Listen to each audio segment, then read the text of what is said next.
Friends, तो आज हम डीएलएड सेशन 2023-25 के लिए एडमिशन कैसे होने वाला है इसको हम देखेंगे और फिर हम जानेंगे कि कौन कौन सा प्रोसेस है, डेट आया है कि नहीं आया है चॉइस फिलिंग का, या उसको हम और क्या कहते हैं। देखिए हम यहाँ पे मैंने लिखा हुआ है चॉइस फिलिंग या उसी को काउंसलिंग कहते हैं। बहुत सारे बच्चों का क्वेश्चन था कि सर काउंसलिंग कब से होगी, तो उसके रिगार्डिंग मैंने वीडियो बना दिया है और इस वीडियो में मैंने कोशिश किया है कि आपको सारी की सारी इन्फॉर्मेशन आपको दी जाए और अब आगे की जो भी इन्फॉर्मेशन होगी वो आपको अगली वीडियो में मिल जाएगी, ठीक है ना। तो अगर आपको हमारी वीडियो पसंद आई होगी तो हमारे चैनल को सब्सक्राइब करें और डीएलएड से रिलेटेड जो भी आपकी क्यूरीज होंगी, यानी जो क्वेश्चन आपके मन में होंगे, उसको आप हमसे पूछ सकते हैं। उसका हम आपको रिप्लाई करेंगे और एक एक स्टेप को आसानी से समझाने का प्रयास करेंगे। तो चलिए देखते हैं कि आज हम क्या लेके आए हैं आपके लिए। तो देखिए, सबके मन में एक सवाल था कि 16 अक्टूबर को क्या हुआ था कि डीएलएड एंट्रेंस एग्जामिनेशन 2023-25 का जो एग्ज़ाम हुआ था उसका 16 अक्टूबर को रिजल्ट आउट कर दिया गया, ठीक है ना। तो मैंने एक सेपरेटली वीडियो बनाया हुआ था, उस पर डिस्क्रिप्शन में मैं उसका लिंक दे दूंगा और उसके बारे में अगर आपको डिटेल्स चाहिए तो आप वहाँ से पता कर सकते हैं, ठीक है। तो चलिए, तो 16 अक्टूबर को क्या हुआ था कि हमारा रिजल्ट आ गया डीएलएड का। उसके बाद से सारे बच्चे वेट कर रहे थे कि कब तक हमारा काउंसलिंग का डेट आएगा, कॉलेज को कैसे फिल करेंगे, हमें गवर्नमेंट कॉलेज मिलेगा या प्राइवेट कॉलेज मिलेगा। तो इसके रिगार्डिंग ये वीडियो मैंने बनाया हुआ है। वीडियो बहुत इंपॉर्टेंट है। अगर आप डीएलएड 2023-25 सेशन में एडमिशन लेना चाहते हैं या आपके घर के कोई दोस्त हैं, भाई हैं, बहन हैं, तो उनको आप ये इन्फॉर्मेशन दे सकते हैं। यानी ये वीडियो बहुत ही हेल्पफुल होने वाली है। तो चलिए देखते हैं। तो हम क्या बात कर रहे हैं, डीएलएड सेशन 2023-25 के लिए एंट्रेंस एग्जाम दिए थे हम लोग, ठीक है ना, जिसका रिजल्ट 16 अक्टूबर को आ गया है। और आज हम बात करेंगे कि जब रिजल्ट आ गया है तो उसकी चॉइस फिलिंग कैसे करेंगे हम, और काउंसलिंग, या उसको काउंसलिंग भी आप कह सकते हैं या चॉइस फिलिंग कह सकते हैं, ठीक है। उसके लिए प्रोसेस क्या क्या है। तो देखिए, आज है 30 अक्टूबर, तो आज ही एक नोटिफिकेशन बीएसईबी की तरफ से जारी किया गया है और उसमें बताया गया है कि आप 30 अक्टूबर से लेकर के 5 नवंबर तक, ठीक है, यानी कि 30 अक्टूबर से लेकर 5 नवंबर तक आप क्या कर सकते हैं, अपना चॉइस फिलिंग कर सकते हैं या काउंसलिंग कर सकते हैं। तो 30 अक्टूबर से 5 नवंबर तक। तो इसके लिए क्या जरूरी है कि हमें जानना होगा कि आखिर स्टेप क्या है इसके लिए, ठीक है ना। तो सबसे पहले क्या करेंगे कि हम बिहार बोर्ड की वेबसाइट पे जाएंगे, वहां पे लिंक अवेलेबल होगी, उसको हम क्लिक करेंगे तो वहां पे हमें क्या करेगा, हमको लॉगिन करने के लिए बोलेगा। तो लॉगिन में क्या करना है, आपको आईडी पूछेगा और पासवर्ड पूछेगा। तो आईडी में क्या करना है कि जब आपने एग्जाम दिया हुआ था इसका, तो आपको एक रोल नंबर अलॉट किया गया होगा, ठीक है।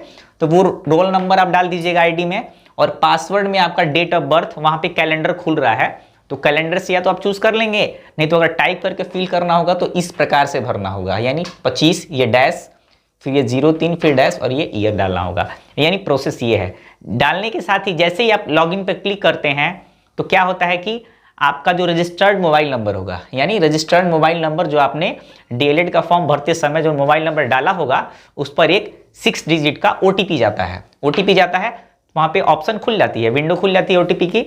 जैसे ही ओटीपी आपको भेजा जाता है तो वहां पे क्या होगा कि ओटीपी जब आपका आ जाएगा तो आप वहां से ओटीपी को कॉपी करके यहाँ पे ओटीपी वाले बॉक्स में इसको फिल कर सकते हैं। और वहां पर फिर एक ऑप्शन दे रहा है, क्या, चेक एलिजिबिलिटी का ऑप्शन दे रहा है, ठीक है ना।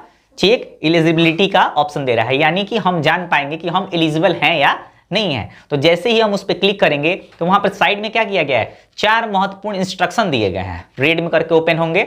और एक साइड में आपका क्या होता है कि लेफ्ट साइड में आपकी पूरी डिटेल्स खुल जाएगी, नाम क्या है, कास्ट क्या है, मोबाइल नंबर, ईमेल, और 12th में आपके कितने मार्क्स आपने भरे हुए थे, यानी सारी चीजें खुल जाती हैं।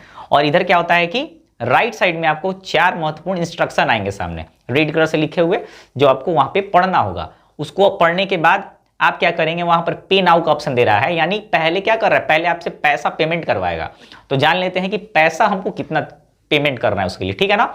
तो चलिए, तो उसके लिए हमको पैसा कितना पे करना है वो तो मैं बताऊंगा, बट मैंने यहाँ पर बहुत सारी चीजों को लिखा हुआ है, तो उसको पहले मैं एक एक करके आपको बता देता हूं। तो देखिए, जो हमारी चॉइस फिलिंग होने वाली है वो एक्चुअली बिहार में अगर हम बात करें कि टोटल डीएलएड की सीट्स कितने हैं, तो उसके पहले जान लेते हैं कि बिहार बोर्ड ने यानी बीएसईबी ने टोटल कितने लड़कों का रिजल्ट दे रखा हुआ है। तो देखिए, लड़कों की हम बात करें तो टोटल जो कुल अभ्यर्थी हैं जो एंट्रेंस एग्जाम में उत्तीर्ण हुए हैं अर्थात पास हुए हैं कैटेगरी के अनुसार, वो हैं 17,037, यानी 17,037 बच्चों का रिजल्ट हुआ है। और अगर हम बात करते हैं कि हमारे राज्य में कुल कितने सीटें हैं, कितनी सीटें हैं डीएलएड की जिस पे आप नामांकन करा सकते हैं। तो राज्य भर में कुल सीटें हैं 24,000 और रिजल्ट देखिए कितना कम है, 17,037 रिजल्ट ही हुआ है और हमारे पास सीट कितना है, 24,000 सीट है टोटल।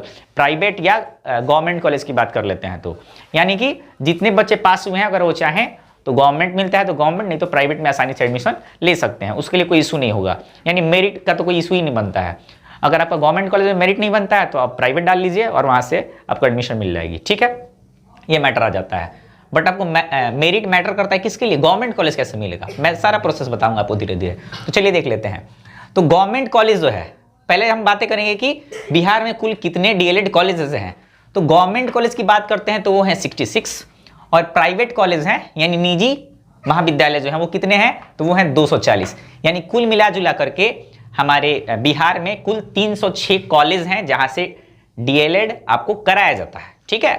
तो ये तो हो गई कॉलेज की संख्या और कुल अभ्यर्थी पास आउट हुए हैं कितने, 17,037 पास आउट हुए हैं, ठीक है। अब हम बात कर लेते हैं कि अब आगे क्या हमको प्रोसेस करना होगा, आगे क्या प्रोसेस करना होगा। यहाँ पे मैंने लिखा हुआ देखिए कि कुल सीट कितने हैं हमारे यहाँ, 24,000 हैं और सरकारी। अब एक इंपॉर्टेंट बात आती है कि 24,000 कुल तो राज्य भर में सीटें हैं। अब हम बात करते हैं कि ये जो 66 यहाँ आप देख पा रहे हैं गवर्नमेंट कॉलेज मैंने लिखा हुआ है, 66 गवर्नमेंट कॉलेज जो हैं इनमें कितनी सीटें हैं, ठीक है। तो ये आपके लिए जानना बेहद महत्वपूर्ण है कि देखिए बिहार में कुल 66 जो हमारे गवर्नमेंट कॉलेज हैं उनमें एक उनके लिए क्राइटेरिया बनाया गया है कि न्यूनतम कम से कम 50 सीटें रखी गई हैं कॉलेज में और अधिकतम रखा गया है 250। यानी किसी भी गवर्नमेंट कॉलेज में 50 से कम सीट नहीं होगी और 250 से अधिक सीट नहीं होगी। और इसके लिए कंडीशन क्या रखा हुआ है, इसके लिए 2 कंडीशन बनाया हुआ है। एक फैकल्टी आती है हमारा आर्ट्स, ठीक है, आर्ट्स फैकल्टी आएगा और एक हमारा साइंस फैकल्टी है। यानी मान लीजिए किसी कॉलेज में 200 सीट है तो उसके लिए कहता है कि 50% सीट जो होगा वो साइंस वाले बच्चों को अलॉट करना है और 50% जो सीट होगा वो आर्ट्स वालों को अलॉट करना है, ठीक है। तो आर्ट्स वाले में ही हमारे कॉमर्स वाले भी बच्चे आ जाते हैं, इसको इसमें ही काउंट करता है, साइंस वालों को अलग काउंट कर लेता है। यानी कहने का मेरा मतलब क्या है कि जिन बच्चों ने 12th पास आउट किया है यानी इंटरमीडिएट किया है और जो आर्ट्स और कॉमर्स स्ट्रीम के हैं उनकी गिनती एक ही कैटेगरी में की जाएगी। और साइंस में ऑब्वियसली आपको पता है बायो नहीं तो मैथ्स जो भी होगा आईएससी जिनकी होगी उनको अलग कैटेगरी में काउंट किया जाता है, ठीक है। तो क्या कहा गया कि जितने भी कॉलेज में सीटें होंगी उसमें 50% एडमिशन आर्ट्स वाले बच्चों का होगा और 50% वैसे बच्चों का होगा जो साइंस से बिलोंग करते होंगे, ठीक है। यहां पर इसको आप समझ लिए। अब हम जानेंगे कि आखिरकार कब से हम एडमिशन ले सकते हैं। ये तो मैंने आपको बताया था। अब एक और चीज क्या आ गई, मैंने छोड़ा था आपको कि पेमेंट कैसे करना होगा। तो पे नाउ का ऑप्शन पे जाएंगे तो वहां पे हमारे सामने ऑप्शन आ रहा है क्या, एक ऑप्शन आता है SC ST का, ठीक है। SC ST जो बच्चे होंगे उनको पे करना होगा 350 रुपया और बाकी के जो लोग हैं उनको 500 रुपीज पे करने होंगे। ये इंपॉर्टेंट चीज है, इसको समझ लीजिए। यानी जो बच्चे या बच्चियां SC ST से बिलोंग करते हैं उनको 350 रुपये ही काउंसलिंग चार्ज देना होगा और बाकी के अदर कैटेगरी के जो भी बच्चे हैं उनको आपको सीधे सीधी बात है भाई आपको 500 देने होंगे। अब आप जनरल से आ रहे हैं, OBC से आ रहे हैं, BC हैं कि ABC हैं, इट इज नॉट मैटर, आपको 500 ही देना होगा। तो आप पे करेंगे तो वहां पर भी 2 ऑप्शन आ रहा है, या तो आपको कार्ड से पेमेंट का ऑप्शन देगा नहीं तो नेट बैंकिंग का देगा। तो अगर आप मैंने जिस प्रोसेस से बताया वैसे आप खुद से अगर फिल कर रहे हैं तो वहां पर आपके पास नेट बैंकिंग होनी चाहिए या ATM कार्ड होना चाहिए जिसकी सहायता से आप पेमेंट कर सकते हैं। और नहीं तो सबसे अच्छी बात होगी कि आप किसी साइबर वाले के पास जाइए और वो 50 रुपये एक्स्ट्रा लेगा और क्या वो आपको फिल कर देगा। तो जैसे ही हम पेमेंट करेंगे हमारे सामने कॉलेज का ऑप्शन ओपन हो जाएगा, ठीक है।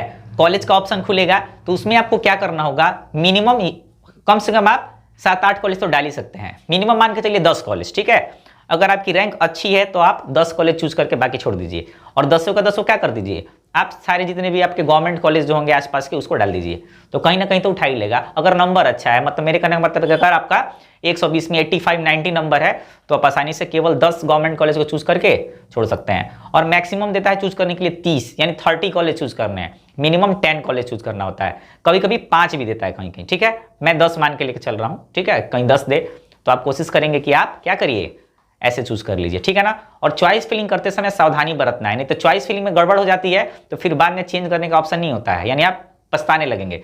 तो एक दिन रुक जाइए, यानी आज 30 है, आज आप रुक जाइए, कल हो जाएगा 31 को आप जाके फिल कर लीजिए। तब तक अभी क्या होता है कि तुरंत हमारा सर्वर ओपन हुआ है, सारे बच्चे चॉइस फिलिंग के लिए करेंगे तो वो सर्वर क्रैश होने लगता है। यानी कभी कभी क्या होता है कि ओवरलोडिंग के चलते बहुत स्लो काम करता है, कभी आपका पेमेंट फंस सकता है। तो आप एक दिन के बाद ट्राई करिएगा, ठीक है ना, 1 या 2 दिन के बाद आसानी से ट्राई करिएगा। और अपना रैंक को देखते हुए सबसे बड़ी बात है कि आपका ओवरऑल जनरल में रैंक कितना आया हुआ है, और एक और इंपॉर्टेंट बात क्या, कैटेगरी में आपकी रैंक क्या बनती है, वो इंपॉर्टेंट करेगा, वो इंपॉर्टेंट बात है, उस पर भी वेरी करेगा आपका रैंक के अनुसार आपको कॉलेज कैसे अलॉट होता है।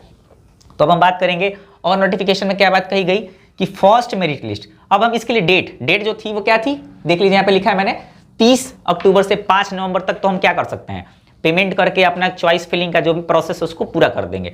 तो उसके बाद आएगा first merit list, 3 merit list जारी किया जाएगा, first, second and the third. तो मैं बताता हूं कि कब मेरिट फर्स्ट कब आ रही है, कब कब एडमिशन होगा, सेकंड की कब होगी, थर्ड की कब होगी, पूरे डिटेल्स के साथ। आइए देखते हैं।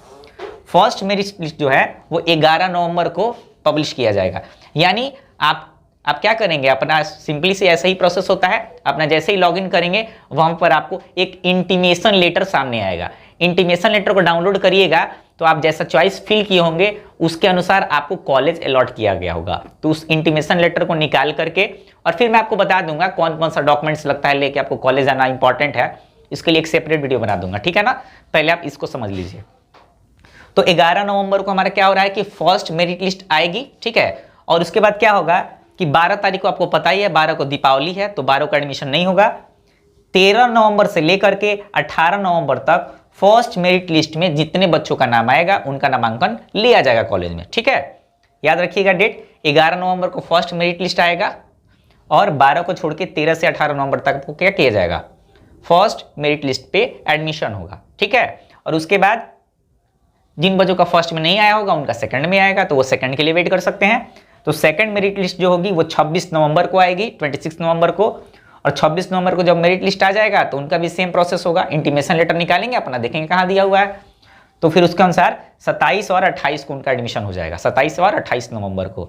फिर क्या होगा, फिर थर्ड मेरिट लिस्ट आएगा 1 तारीख को, यानी 1 दिसंबर को आएगा, जिस पे एडमिशन 2 से 4 दिसंबर तक लिया जाएगा। तो ये तो हो गया कि कब कब मेरिट लिस्ट देगा बीएससीबी और उस पर कब कब आप नामांकन करा सकते हैं। इसमें एक पेज क्या फंसता है, इसमें एक पेज फंस रहा है हमारा किसका, स्लाइड अप का। इसको मैंने अलग लिखा हुआ है, इसको मैं बॉक्स बना देता हूँ, यहाँ आप देख लीजिएगा। स्लाइड अप क्या होगा, तो बीएससीबी क्या कहती है कि वैसे बच्चे जिनका नाम प्रथम मेधा सूची में नहीं है, अर्थात फर्स्ट मेरिट लिस्ट में नहीं आया, द्वितीय में नहीं आया, तो वैसे बच्चे क्या कर सकते हैं, उनको एक मौका दिया जाएगा कि आप क्या करिए 13 से, यानी सिंपल सी बात है, आपको 11 को दे रहा है ना जी, 11 वाले मेरिट लिस्ट में अगर आपका नाम नहीं है तो आपने चॉइस फिलिंग में कॉलेज को जैसे चूज किया है उसको आप एडिट कर सकते हैं। यानी वो स्लाइड अप का ऑप्शन कैसे होता है, तो उसके लिए प्रोसेस क्या होता है कि उसके लिए 3000 रुपये चार्ज देना होगा आपको। पहले क्या है कि फर्स्ट लिस्ट में जहाँ नाम आ गया ना उसे आप असंतुष्ट हैं, यानी वो कॉलेज आपको पसंद नहीं आ रहा है, तो जाके आपको एडमिशन तो लेना ही होगा। स्लाइड अप के लिए भी जाके एडमिशन का सारा प्रोसेस करिए, 3000 का डीडी बनवाइए कॉलेज के नाम से या ऑनलाइन पेमेंट कर दीजिए, फिर वो स्लाइड अप करेगा। तो आपको मान लीजिए 5 नंबर का रैंक का कॉलेज मिल गया, आप चाहते हैं कि मेरा 2 या 3 में आ जाए, तो स्लाइड अप वो कर देंगे, तो फिर अगली मेरिट लिस्ट जो आएगी उसमें नाम आ जाता है, प्रोसेस ही होता है। तो वो कह रहा है कि फर्स्ट मेरिट लिस्ट आपको 11 को दे रहा है ना जी, तो उसमें अगर आपका कॉलेज मान लीजिए आपको पसंद नहीं आया तो आप क्या करेंगे, 13 से लेकर 18 नवंबर तक क्या करेंगे, उसमें आप स्लाइड अप कर सकते हैं। तो स्लाइड अप का प्रोसेस क्या होगा, एडमिशन के बाद तो स्लाइड अप में क्या कर सकते हैं, अपने कॉलेज को जैसे आप चूज किए होंगे रैंक अनुसार उसको आप एडिट वगैरह कर सकते हैं। प्रोसेस यही होगा, इस बार कुछ ऐसा ऑप्शन दिया गया है। पिछली बार तो केवल स्लाइड अप करके छोड़ देना था, फिर रैंक के अनुसार कॉलेज अलॉट हो जा रहा था। अब की बार शायद थोड़ा सा बदलाव है, कह रहा है कि आपको मतलब आप एडिट कर सकते हैं, यानी रैंक उसको आप ऊपर नीचे कॉलेज को फिर से चूज करके उसको लॉक कर सकते हैं। तो ये प्रोसेस हो गया। तो इस प्रकार से आप क्या करिए, सबसे पहले तो आपके मार्क्स कितने हैं, स्कोर कार्ड क्या है और कैटेगरी में कितना रैंक है, ठीक है, जनरल कैटेगरी का क्या बन रहा है, और फिर आपकी अपनी कैटेगरी यानी SC/ST में है या आपको EBC में आते हैं, BC में है तो उसकी क्या कैटेगरी है, या EWS है तो उसकी क्या कैटेगरी है। तो इसको जरा आप ध्यान रख लीजिएगा और इस सबको ध्यान में रखते हुए आप आराम से चॉइस फिलिंग करिएगा, ठीक है ना। अभी देखिए मेरे को कुछ और मैं डिटेल्स जानकारी अगर इकट्ठा कर पा रहा हूँ तो मैं कल एक सेपरेट वीडियो बनाकर डाल दूंगा कि कितने कॉलेज चूज के ऑप्शन दे रहा है, मतलब मिनिमम कितना करना है, मैक्सिमम तो मैंने बताया ना कि 30, ये तो पिछले बार दे रहा था। तो मैं आपको बताऊंगा कि कितने कॉलेज आप मिनिमम और मैक्सिमम कितने चूज कर सकते हैं, ठीक है। और क्या इंपॉर्टेंट बात है कि ये जो वीडियो हमारी है आज की, ये बहुत ही इंफॉर्मेटिव है, यानी बहुत ही लाभकारी है। तो जितने बच्चों ने ये DLED वगैरह में एडमिशन लेने का वो एंट्रेंस दिया हुआ था, आप उनको शेयर कर दीजिए ताकि उनका भी भला होगा। और अगर मेरी वीडियो पसंद आई होगी तो मेरी वीडियो को आप क्या करिएगा, लाइक करिएगा और उन बच्चों को जरूर शेयर करिएगा, जिससे क्या हो सके कि उनको सारी सूचनाएं ससमय यानी समय पर आसानी से उपलब्ध हो सकें।